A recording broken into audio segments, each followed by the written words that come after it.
Today our class is on the ventricular tachycardia.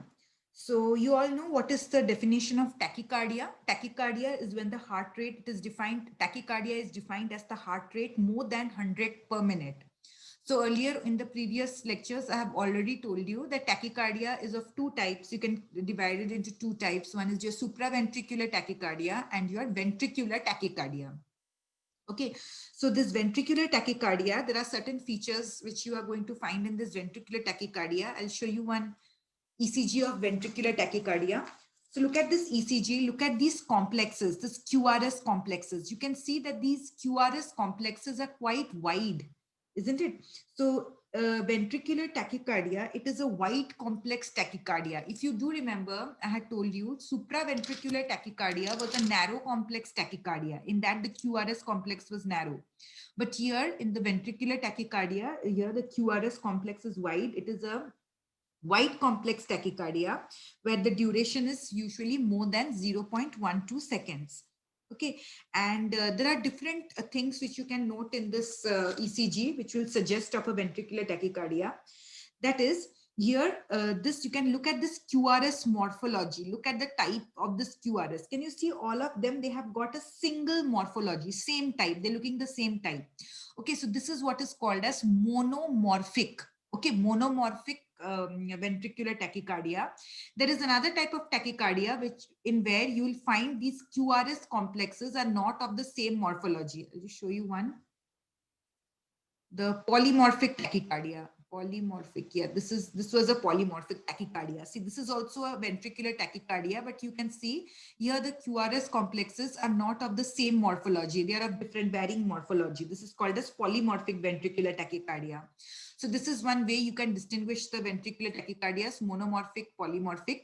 Another way you can distinguish the ventricular tachycardias, that is sustained.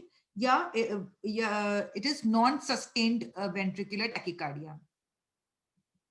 Let us come back to the monomorphic ventricular tachycardia. This one was the monomorphic ventricular tachycardia. So again, it was of two types. First, you can classify it this way: the monomorphic and polymorphic. Another way of classifying is the sustained and the non-sustained. What do you understand by non-sustained?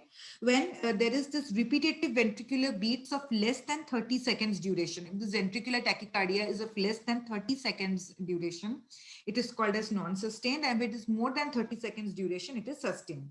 Now, remember the cause of these ventricular tachycardia is always pathological. It rarely occurs in normal heart. Okay, so here the patient, he may be asymptomatic or he may present to you with palpitations or hemodynamic collapse. So right, so it's not that if a patient is hemodynamically stable he won't be having ventricular tachycardia. This is often a wrong concept. People think that ventricular tachycardia means the patient will be hemodynamically unstable. Nothing like that. Sometimes the patient might simply present to you with symptoms of with the problem. The patient will come and say he can feel an abnormal beating of the heart, palpitations. Okay, and when you do the ECG you can find this ventricular tachycardia. So what are the things of ventricular tachycardia you can see in the ECG? As I told you, the width of this QRS complex is more than 0.12 seconds. And here you can see a negative or positive concordance of the QRS complex across the precordial leads. So what do you understand by this term, positive or negative concordance? See, positive or negative concordance means these QRS, they are all in the same direction. Okay, so mainly in the precordial leads. Okay, so in the precordial leads, you can find that these QRS complexes, okay, so they are in the same. If they are in the upwards direction, that we say it is a positive concordance. Okay, and if it is in the opposite direction, if it is positive, it is called as positive concordance. If it is negative, it is called as negative concordance. But overall, all the QRS complexes, okay, so will be in the same direction. The QRS direction on the ECG, that is monophasic. They either completely positive or they are completely negative. Okay, so this is one of the features, okay, you see on the ECG of this ventricular tachycardia. Okay, so can you see here when red color circle has been done, here one and here one.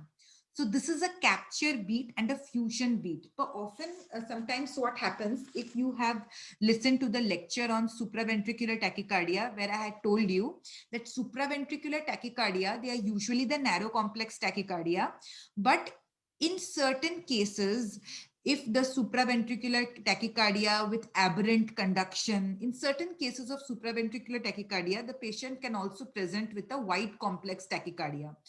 So in that cases, there are chances that you can get confused whether it is a ventricular tachycardia or whether it is a supraventricular tachycardia with aberrant conduction.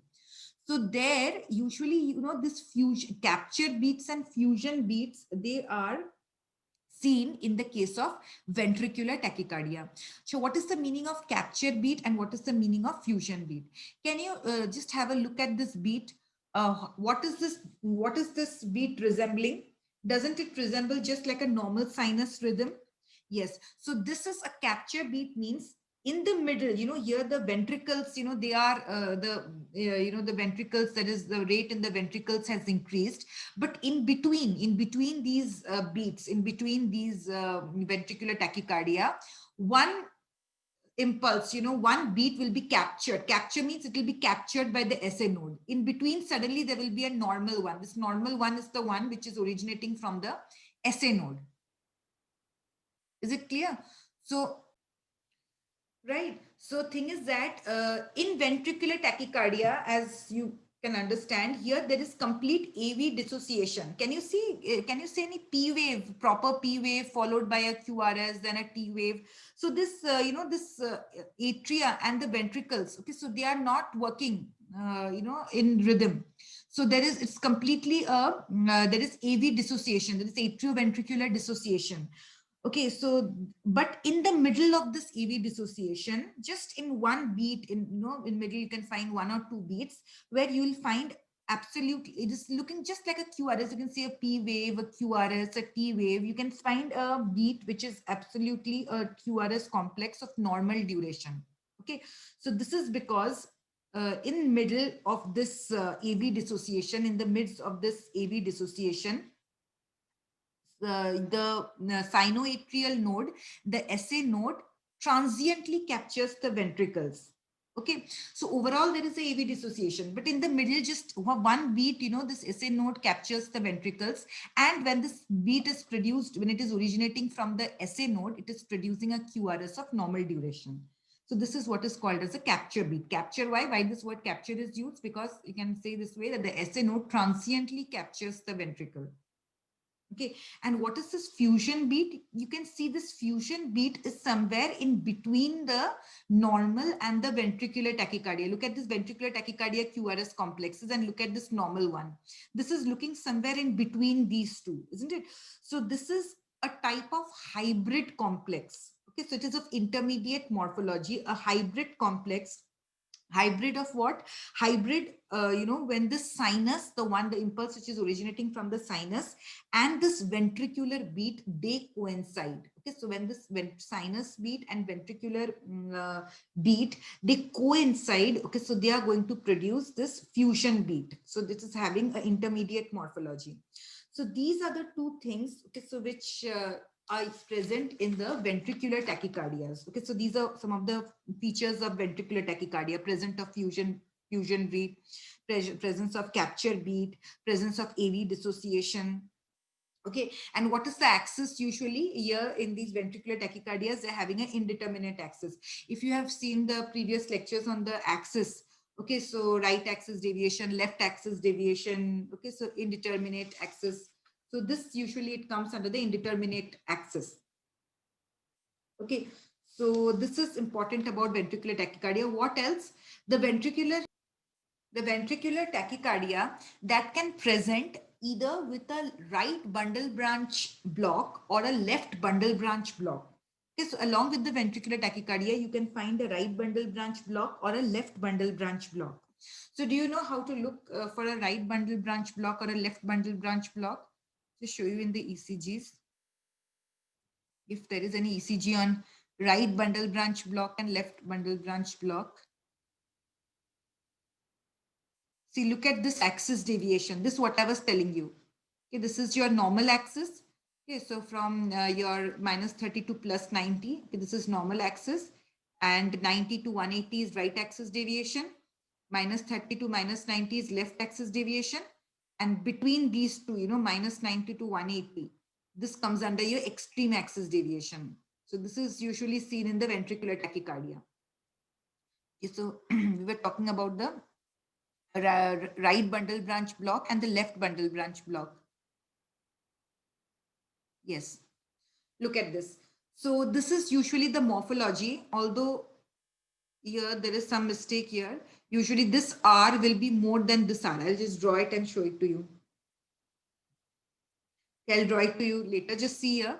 So you will find along with the ventricular tachycardia, you can find this rabbit ear appearance. You know, just can you just see it's looking like a rabbit ear. Actually, it is like this. It is having a taller, you know, left ear. The morphology is like this. In the V1 lead, usually it's found in the, not always again right bundle branch block, always in the right bundle branch block, you might not find this morphology. So in the right bundle branch block, there is a monophasic R pattern. Okay, so as you know, the R, how does the R resemble? Normally the R, first you have got the QRS. This is your normal one, R. So here, instead of single R, you get like this, a rabbit ear type. So like this bifurcated, like this type. This type of morphology you find. So in the right bundle branch block. Okay, so it is also called as a rabbit ear. So it is called as, it is just looks like a rabbit ear pattern. Okay, so this usually denotes, you know, a right bundle branch block. So you can just see here once more. Here it's a little bit wrong. Actually, this R will be taller. Okay, so the left side R, that is going to be taller than the right side R. Okay, so anyhow, so this is one feature which you see in the right bundle branch block. And the other feature which you see in the right bundle branch block, that is, you can find in the V6. This is what you find, this change you find in the V1. Okay, so this rabbit ear appearance you find in the V1. And in the V6, you can find a slurred S wave. Okay, so the S wave, you know, it's a slurred S wave. And similarly, when we are talking about the left bundle branch block, in the left bundle branch block, in the this thing V1, you find a wide S wave, okay, and in the V6 you find a wide R wave. So this is what actually, these are the things which often coexist along with this ventricular tachycardia. You can find a right bundle branch block morphology, or you can find a left bundle branch block morphology. Okay, so you know, you can find this, and you can also find, you know, there is this S wave. Okay, so this is a slurred S wave, slowly rising S wave. Okay, so this is seen in your V6, not in the same lead. This is in the V1. In the V1, you will find this rabbit ear appearance, and the V6 you will find a slurred S wave. So these are the different things which you can find along with this ventricular tachycardia. So now what will be the treatment now? So if the patient is unstable, first we have to always look at the unstable patient. First importance should always be given to the patients who are hemodynamically unstable. So if the patient is unstable, like if the patient, you know, you find that the BP, okay, so that is quite low, or the patient has developed heart failure or altered sensorium. So in this, what you have to do, you have to go for the immediate cardioversion in synchronized mode. I'll tell you what is the difference in a different lecture. I'll tell you about this cardioversion in synchronized mode and cardioversion which is not required in synchronized mode. So there are two types of cardioversion. So usually where you can feel the pulse. Okay, so where the pulse is present, that we usually give the cardioversion in the synchronized mode. Okay, so here we are going to give the immediate cardioversion in synchronized mode is performed, and if the patient is stable, then, and he has got, you know, normal left ventricular function.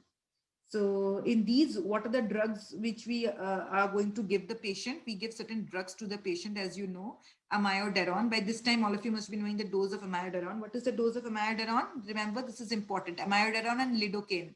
At least these two doses you should remember. 150 mg IV over 10 minutes, and then 1 mg per minute for 6 hours, then 0.5 mg per minute for the next 18 hours.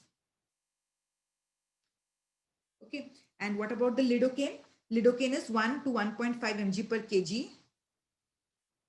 Lidocaine or lignocaine, whatever you say. Okay, these are the two main drugs which we give for ventricular tachycardia, amiodarone and lidocaine. Although there are some more drugs, procainamide, sotalol, but mainly these two drugs are given. Okay, so lidocaine, what is the dose of lidocaine or lignocaine, whatever you say, that is 1 to 1.5 mg per kg over 1 minute. Okay, so it is, the rate is 1 to 4 milligrams per minute. Okay, so and a repeat bolus of 50 mg. So it during the first maybe required during the first 30 minutes. Okay, so during the first 30 minutes, you might require to give a repeat bolus of 50 mg. Okay, so at least these values you should remember: 1 to 1.5 1 to 1.5 mg per kg over 1 minute, followed by an infusion of this is to be followed by an infusion of 1 to 4 mg. Okay, so this you will give the bolus dose 1 to 1, approximately it will come to somewhat 60 mg. Okay, so you are supposed to give, suppose 60 kg person, 60 or 70 mg over 1 minute. Then it is followed by 1 to 4 mg per minute infusion. So it is followed by an infusion of 1 to 4 mg per minute. Per minute, you have to give this much of infusion, right? So this, at least amiodarone and lidocaine, these two drugs doses, remember. So this is all about the ventricular tachycardia. So I told you about the ventricular tachycardia. How will you see in the ECG, and what is the treatment? Unstable patient, what is the treatment? Stable patient, what is the treatment? Main drugs in stable patient, amiodarone and lidocaine. Apart from these two, we also give the other drugs, like you give sotalol. Okay, so you also give procanamide. Okay, so these are the other drugs also which you can give to the patient. Next, let me just tell you briefly about the Torsades D points. What is Torsades D points? I had just shown you one ECG where there was a polymorphic ventricular tachycardia. Look at this. So here exactly this is in Torsades D points, actually this is a polymorphic ventricular tachycardia. And Torsades D points, the special type of ventricular tachycardia where there is gradual changing of this QRS complex. They appear to twist around the electrical isoelectric line. Okay, so this is how a Torsades T points. Okay, so just now I showed you the ECG. I'll just show you to you once more. So this is a typical, Torsades T points. You can see this polymorphic ventricular tachycardia. There's twisting of, there's gradual changing of the QRS axis. You can see how this QRS axis, okay, that is gradually changing so that they appear to twist around the isoelectric line. And there is a prolonged QT interval, the baseline ECG. So what is the main cause of these Torsades T points? So the main cause of this Torsades T points is mainly, it can result from certain drugs. Okay, in fact, certain antiarrhythmic drugs, they cause Torsades T points. If you do remember, in the antiarrhythmic drugs, we had studied that there are certain drugs, class 1A drugs, class 1C drugs like quinidine, okay, so procanamide, class 1A drugs. Okay, so they were also causing, they had some proarrhythmogenic potential also, like certain antiarrhythmic drugs, they cause arrhythmias. Therefore such drugs, therefore we don't use them much, like quinidine, procanamide, certain antidepressants, phenothiazines, and sometimes electrolyte imbalance, like if the potassium levels are less or if the calcium levels are less, hypokalemia, hypocalcemia. And there is one more thing which is called as your congenital long QT syndrome, that is congenitally present. Okay, so congenital long QT syndromes, so those patients, they also have a tendency to develop these Torsades T points. So most of these source of Torsades T points, they are self-limiting. Okay, so they do not produce any hemodynamic compromise. But these attacks, the problem is that these attacks can precipitate ventricular fibrillation. Okay, so that is what we have to be careful about, because these they can precipitate ventricular fibrillation, and ventricular fibrillation is a very dangerous condition. Okay, so therefore these Torsades T points should always be checked. That is a treatment. What is a treatment? Usually even after you give the treatment, the recurrence rate, that is quite high. So what is the most effective drug which is quite effective in terminating an episode and preventing its recurrence? If someone asks you what is the drug, which one is the drug, name the drug which is effective in Torsades T points. So the first initial drugs which I had told you, amiodarone, lidocaine, so they are not very much effective in Torsades T points. If you again do remember from the antiarrhythmic chapter, Here the main drug which is given to prevent an episode, to terminating an episode, if then an episode of Torsades de Pointes has occurred, to terminate it and to prevent its recurrence, the most common drug which is given is magnesium. Okay, so magnesium, this is given in a dose of 2 to 4 grams IV over a period of 30 minutes. Okay, so this is quite effective in terminating and preventing its recurrence. Okay, and because the occurrence of these Torsades de Pointes, it is dependent on the relative bradycardia. Therefore, drugs like isoproterenol and overdrive pacing, that are also quite effective. Drugs like isoproterenol, so this drug is also quite effective. And beta blockers, in patients who have got congenital long QT syndrome, those who all congenitally they have got a long QT syndrome, these patients, they are kept on beta blockers. Okay, so beta blockers are useful in these patients so that they do not develop the Torsades de Pointes. Okay, so this is all about your ventricular tachycardia. And let me just tell you a little bit about your Brugada syndrome. Although Brugada syndrome, it's okay, it's important, but not as important as ventricular tachycardia. But sometimes questions can be asked to you about Brugada syndrome. What do you understand by Brugada syndrome? Or maybe we can discuss Brugada syndrome in a separate class. Yes, we'll discuss it in a separate class about Brugada syndrome, commotio cordis, and sudden cardiac death. So this is all for today.